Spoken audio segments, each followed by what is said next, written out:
fans from all around the world, you have gathered to listen to the mighty musical people and Jennies, because it's our new rock album review show. Welcome to the panel, to Trish, to Chris, to Dave, to Ian, and to Paul. Ian is temporarily aficionado for the minute, but he will be back in a second.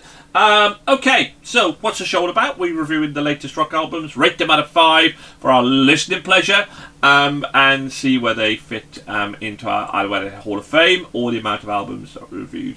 Today we are reviewing The Warning and Keep Me Fed. So who are The Warning? Well, I will tell you who The Warning are. The Warning, and I don't think I've said this word, is a Mexican rock band. I don't think I've said Mexico very often. Mm-hmm. From, of course, the amazing Monterrey. So there should be more rock bands coming out of Monterrey. Formed in 2013 by Villarreal Vélez sisters, Daniela, guitar, vocals and piano, Paulina, drums, vocals and piano, and Alejandra on bass guitar.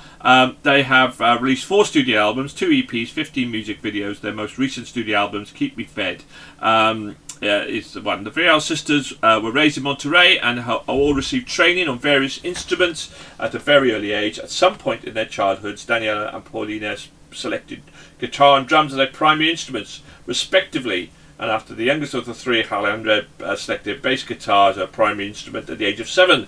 The sisters decided to form a power trio in 2013. They learned to play rock songs, often via the Rock Band video game series, and posted their videos of their performances to YouTube.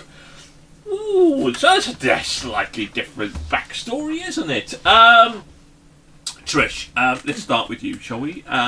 What do you think of The Warning? Well, this album is like a first-class Chinese meal. It hits the spot and fills you when you're hungry. But a couple of hours later, it's left you feeling hungry for more. I loved every single of the 12 ingredients in this album, especially Consume. And this album has consumed me and satisfied the hunger for rock in this month's albums review. So you have been warned. This album needs visiting, and you will be revisiting it again. To see what she did there. Keep Me Fed, Chinese, Warning. Come on! So oh my word, she's beaten me for segues. What's Chinese got to do with it? Food, Paul. Food. Keep me fed. Yeah, but it should be Mexican food, though. Well, I didn't know they were Mexican at the time. Oh. Okay, you big burrito. You big burrito, you. Yes. Talking of big burritos, Chris, what do you think? I knew you were going to.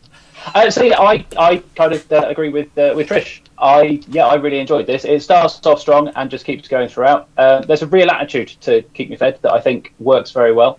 I'm not even going to try and pronounce the Spanish track because I will get it wrong. But I was really like that, and I think it's Hell You Call a Dream were the 2 standouts for me.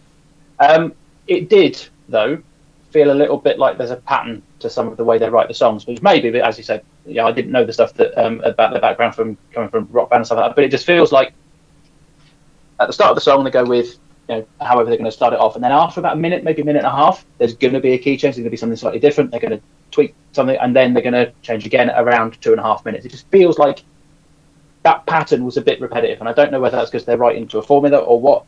I noticed it, but otherwise, I still really enjoyed the album. So, yeah, I think this is going to be something that I'm going to have to go and take a listen to some of the other Warning albums. And as Trish said, this will be something that I listen to over and again.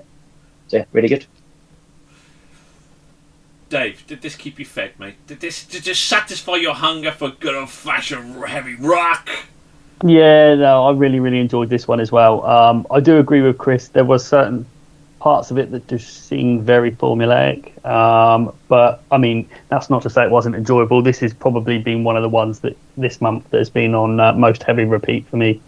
And it will continue that way. It's just great, enjoyable hard rock. It's everything that you'd want from a hard rock album. Definitely. Talk to somebody who's definitely into hard rock. Paul, did this satisfy your hunger? Yeah, I like a kidney bean now and then, but yeah. I'll keep this short and sweet. So yeah, so this Mexican trio are stablemates of Nigel's favourite band, Regretta Van Fleet, but thankfully have more in common with Mainskin. Standout tracks for me were 6 Feet Deep and Sick. Thankfully, they're willing to take risks with their music and have clearly pulled it off with this fine album. It feels raw and retro, yet contemporary, and the fact that they ride in the crest of a wave of the rise in rock and pop punk music. Thoroughly enjoyable.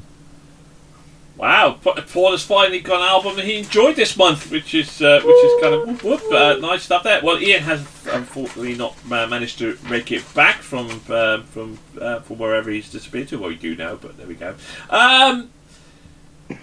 Oh my God, what an album! What a great sound! What a great band! Hey, if it's formalitic as you describe it, that formula worked. I mean, and worked. I love the sound. I don't tend to like kind of foreign language songs, but I really thoroughly enjoyed their Mexican kind of or Spanish track as well. It was a real, and it was a grower. Do you know, once an instantly massive hit, it just kept growing and growing and growing and growing. And I thoroughly enjoyed the album. It was absolutely fantastic. I thoroughly did enjoy it. It was really super good. And definitely one of the highlights for me for this month as well, for certain. So there we go. Right, well, I do have Ian's vote, so we don't need him back. So let's find out. Needs a 4 to get into our Hall of Fame. A 4.75 would get it joint top. Will it achieve those dizzy heights? Trish, what do you think? 5! Get in. Chris? It was a 4 from me. A 4. Okay. Dave? I'm just looking at the sheet that I sent you, and it says 3.5, but this was meant to be a 4. So I don't know if you want to change that or not. But it was a 4 is perfectly fine. Actually, Dave, that's not a problem. 4.5. 4.5. Well, Ian, give it a 4. I give it a 5. Excellent, hey. So that gives it an average of 4.5. It's number 4 in our UK in our year's charts at the minute, and also it is our 10th favourite album of all time, joint 10th album of all time. Wowzers, that's amazing. Congratulations to the warning. Keep me fed. You certainly kept us fed. Keep on rocking it. And what did everybody think out there? Do please leave your comment. Please hit the like and subscribe button. And thank you very much to my panel, to Paul, to Dave, to Chris, to Trish, and the ghost that is Ian. Bye for now, everybody. Bye bye. Bye.